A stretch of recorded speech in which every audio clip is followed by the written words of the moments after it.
Nous allons lire ce texte de la Nativité, la visite des mages, pour la méditation de ce matin. Jésus était né à Bethléem, en Judée, sous le règne du roi Hérode. Or, des mages venant de l'Orient arrivèrent à Jérusalem. Ils demandaient « Où est le roi des Juifs qui vient de naître? Nous avons vu se lever son étoile et nous sommes venus lui rendre hommage. » Quand le roi Hérode apprit la nouvelle, il en fut profondément troublé et tout Jérusalem avec lui. Il convoqua tous les chefs, prêtres et les spécialistes de la loi qui comptaient son peuple. Et il leur demanda où devait naître le Messie.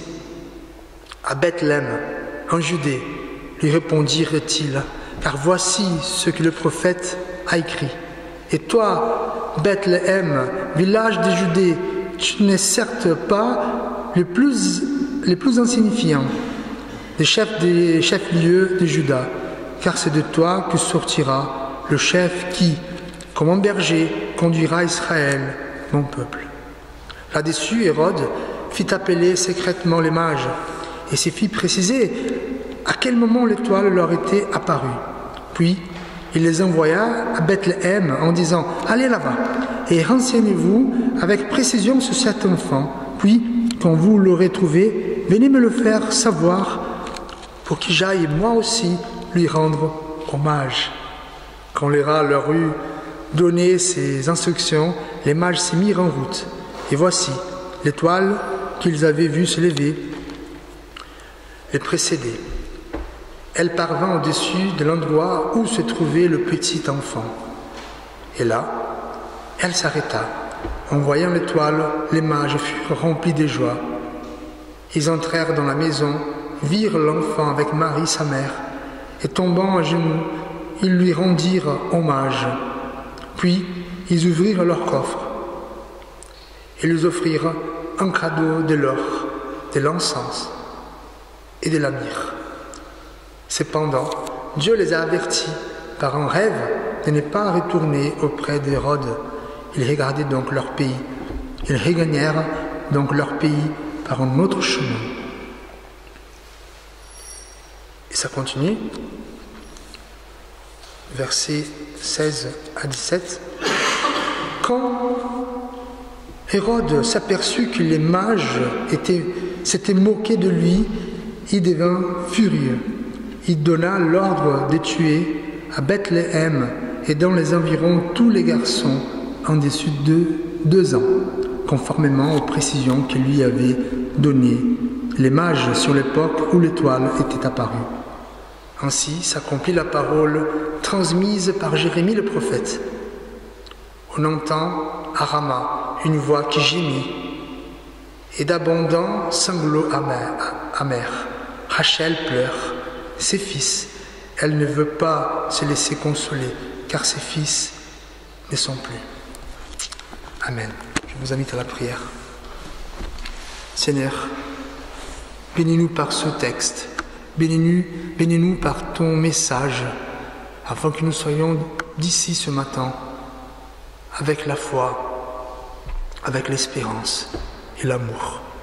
Amen. Bon, nous sommes ici ce matin. Je pense que vous avez bien célébré hier soir.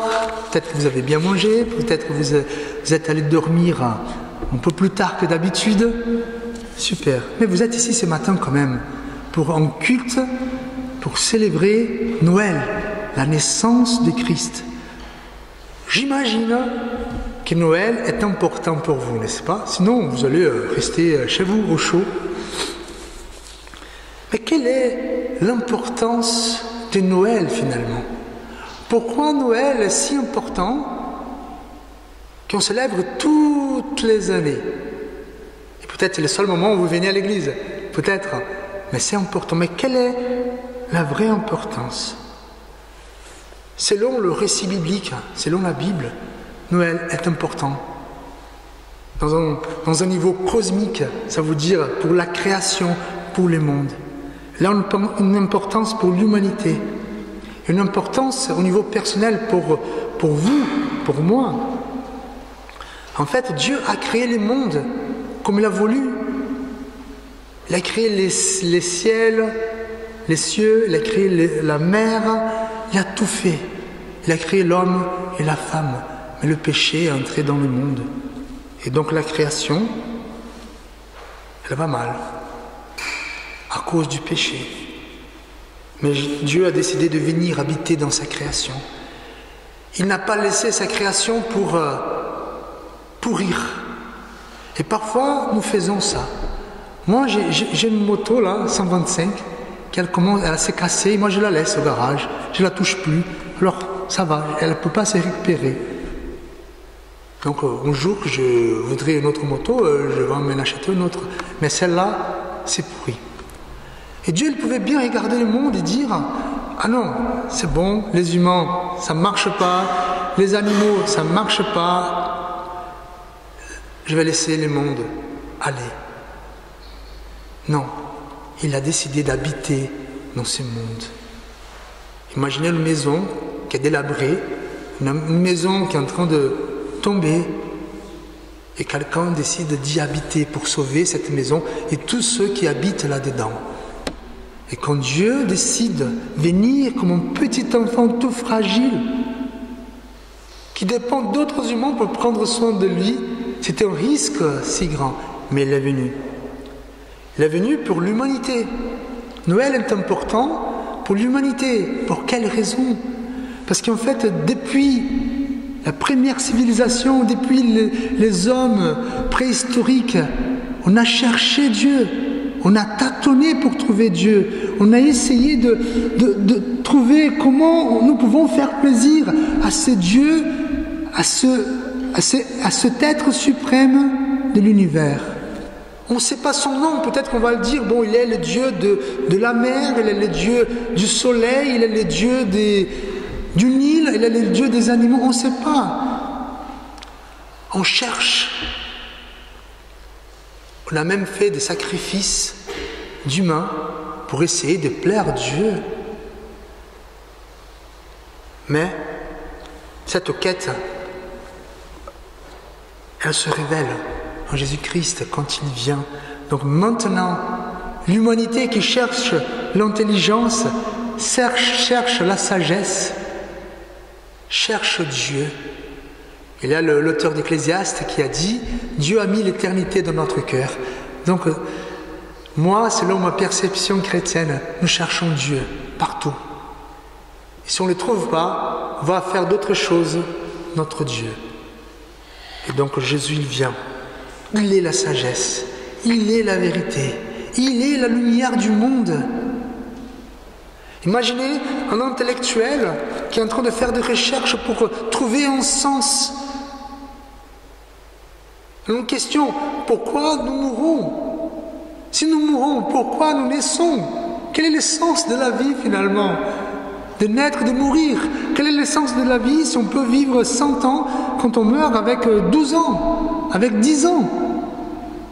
Et là, en Jésus-Christ, on trouve la réponse. Mais c'est la réponse aussi. Noël, c'est important pour nous, pour vous. Pourquoi? Parce que Dieu, il est un roi tout-puissant, le roi de l'univers. Mais il est aussi notre frère.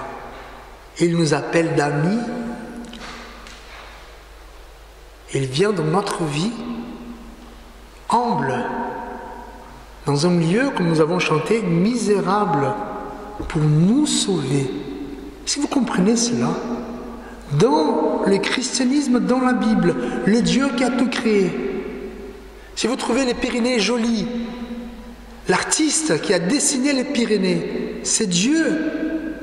Parfois nous avons des amis qui sont des vedettes, c'est pas mal. Par exemple, moi je me rappelle toujours d'avoir connu un joueur de foot au Brésil. Ah, j'étais super content, j'étais avec lui, il m'a offert du coca, je buvais une coca avec lui, il parlait avec moi, je lui ai dit pourquoi tu n'as pas marqué quand tu étais à mon équipe là-bas. C'est bien, c'est sympathique. Mais l'artiste qui a créé les plus belles choses du monde, parle avec vous. Encore mieux, il est là à l'attente de vous parler tous les jours. Il est venu pour diriger notre vie parce que nous sommes perdus, comme nous a dit Platon, nous sommes des esclaves par notre propre nature. Nous décidons ce qui ne c'est pas bien, mais Jésus est venu pour nous conduire dans le chemin de lumière. Et donc Noël est important parce qu'il vient pour changer le monde, pour nous donner une nouvelle création, pour nous donner un autre sens pour notre vie. Noël, c'est pas simplement, et vous le savez, un temps pour les cadeaux, un temps pour parler du Père Noël. Désolé, là je vais vous dire une chose, j'ai à cœur là. On a peur, désolé aux enfants, je vais parler du Père Noël. On a à cœur de ne pas briser les rêves des enfants en disant le Père Noël n'existait pas. Désolé les parents, je ne sais pas si c'est le cas. Mais nous sommes prêts à mentir à nos enfants en leur disant le Père Noël existe, mais nous ne sommes pas prêts d'amener nos enfants à l'église pour montrer le vrai sens du Noël. Mais ça va pas, ça va pas. Et Noël change notre histoire. Alors, ce texte-là, il parle de ce que nous voyons un peu à la crèche. Je ne sais pas si vous arrivez à voir. Et il y a beaucoup de symbolisme là-dedans. Nous avons quelques personnages, nous avons Jésus, nous avons le roi du monde, Dieu qui est présent, nous avons une famille, l'importance de la famille, qui est au centre de cette nouvelle création. Et dans la Bible, la famille est toujours au début. Nous avons Adam et Ève au début de la création. Nous avons Joseph et Marie au début de la nouvelle création. Nous avons les bergers qui parlent de l'humanité. Nous avons les rois mages qui parlent de la quête, de la vérité, de la lumière, de la sagesse, la philosophie. Et nous avons un autre personnage dont nous avons parlé, nous avons lu maintenant, c'est Hérode. Hérode, merci Seigneur, il n'est pas représenté à la crèche. Je ne pense pas que la crèche que vous avez chez vous, il y a un petit Hérode là, le roi méchant. Non, on le supprime. Par contre, il est dans ce récit de Noël. Nous avons les anges aussi, ouais. Alors qui est Hérode et pourquoi il est important dans l'histoire de Noël? On ne peut pas oublier l'histoire de Noël. Parce que dans tous les récits, dans toutes les histoires pour les enfants, dans tous les dessins animés, pour qu'il y ait un héros, il faut avoir un méchant. C'est comme ça. Et dans l'histoire de Noël, il y a un méchant. Il s'appelle Hérode. Hérode signifie le roi méchant. C'est lui qui domine, mais qui est différemment du roi bon, qui veut le bien des autres. Il veut le pouvoir, il veut la domination, il veut écraser les gens, jusqu'au point qu'il va demander de tuer des enfants. Je sais qu'aujourd'hui nous sommes très très sensibles à la mort des animaux. Mais, regardez, il est en train de demander de tuer des enfants. Imaginez quelqu'un qui entre dans ta maison pour prendre ton fils et... Pour quelle raison? Juste parce qu'il ne veut pas un autre roi. C'est cette raison. Et donc ce roi méchant, incarné par Hérode, qui a demandé la mort de ses femmes, qui quand il a vu qu'il avait un fils qui était un peu sympathique, ça c'est pas moi qui dis, c'est l'histoire avec Flavius Joseph, il a vu que son fils, il montait en niveau, il pouvait devenir roi. Qu'est-ce qu'il a fait? On va tuer mon fils, c'est bon, pas de concurrence. Et donc ce roi représente dans notre humanité le méchant, la méchanceté. Celui qui veut détruire Noël. Peut-être si vous connaissez un peu la pop culture, vous connaissez Grinch, c'est lui là, le mec tout vert, poilu, qui essaie d'arrêter Noël. Hérode, c'est ce gars qui ne veut pas qu'on célèbre Noël. Il ne veut pas la joie pour Noël. Pourquoi? Parce que Noël signifie la fin de son royaume, la fin de ses méchancetés, la fin de son pouvoir. Et donc, je vais vous apprendre une chose là. Comment gâcher Noël, si vous voulez. Je vais vous apprendre aujourd'hui comment gâcher Noël. Pour gâcher Noël, il faut supprimer, il faut tuer Jésus-Christ. C'est ça. Et là, désolé, notre société a fait très bien le travail du roi Hérode. Jusqu'au moment que nous avons des crèches qui a le Père Noël, des crèches qu'il a des reines dans les villages, dans les villes. Il y a des crèches qu'il a tout sauf Jésus. Et donc, ils ont bien réussi. Pourquoi? Parce que Jésus, frères et sœurs, il dérange. Jésus, il dérange. Et quand on parle, par exemple, des musulmans, des juifs, des chrétiens, le problème, ce n'est pas les bonnes choses. Le problème, c'est Jésus-Christ. Jésus-Christ divise. Jésus-Christ, on est d'accord qu'il y a plusieurs personnes qui disent Jésus-Christ est bon philosophe, ça passe hyper bien, mais être le Fils de Dieu? Non, ça, désolé, je ne peux pas aller trop loin. Pourquoi il dérange? Parce qu'il est le roi. Si je dis, je crois en Jésus, il est le roi de l'univers, ça veut dire qu'il a le pouvoir sur ma vie et je dois l'obéir, n'est-ce pas? Si nous obéissons notre patron qui nous demande de faire des choses, qui a un certain pouvoir, si nous obéissons nos épouses, pourquoi ne pas obéir le roi du monde? Et donc si j'écarte Jésus, si je déplace Jésus, bon c'est bon, là je suis le roi encore. Jésus, il est la raison, la lumière. Et quand Jésus est présent, ça met en désordre toutes mes convictions. Comment quelqu'un peut ressusciter? Il n'y a pas de raison, ça. La science ne prouve pas. Mais Jésus, il a prouvé. Jésus, il est notre sauveur. Donc oui, on n'est pas autosuffisant. On n'est pas autonome. Et donc, Hérode, frères et sœurs, il a essayé de tuer Jésus pour qu'il soit le roi.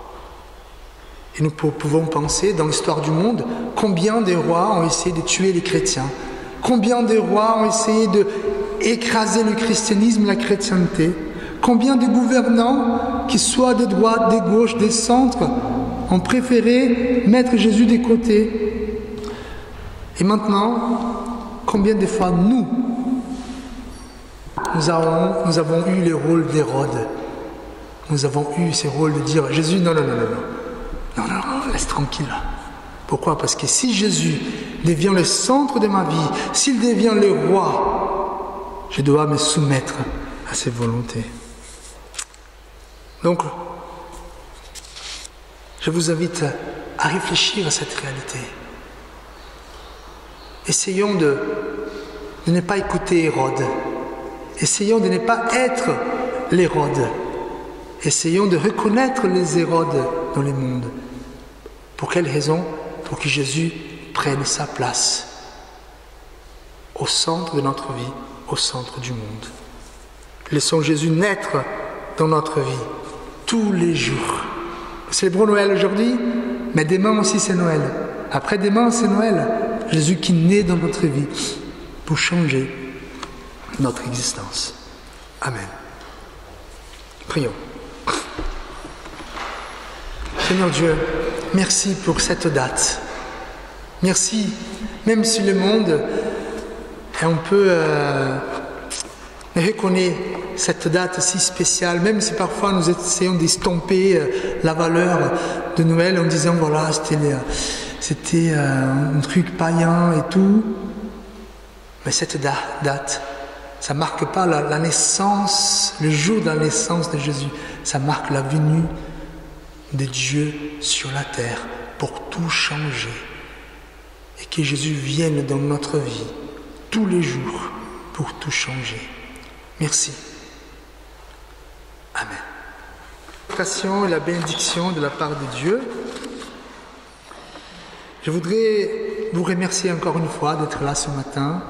Pour ceux qui sont venus hier soir pour la veillée de Noël, tous ceux et celles qui ont participé pour tous ceux qui ont logistique, ceux qui ont travaillé pour le sapin. Regardez, c'est un joli sapin. Il faut en profiter. À la fin du culte, venez prendre une photo là, parce qu'on ne sait pas combien de Noël on pourra mettre un sapin comme ça. en vrai, parce qu'il y a ceux qui mettent là, hein, c'est difficile de faire le sapin entrer par la porte là. Et un grand merci à vous tous. Et bon, dimanche matin à 11h, on va se réunir à la chapelle. Et ceux qui sont à Riobache, Est-ce qu'il y a d'autres annonces à faire? J'ai oublié?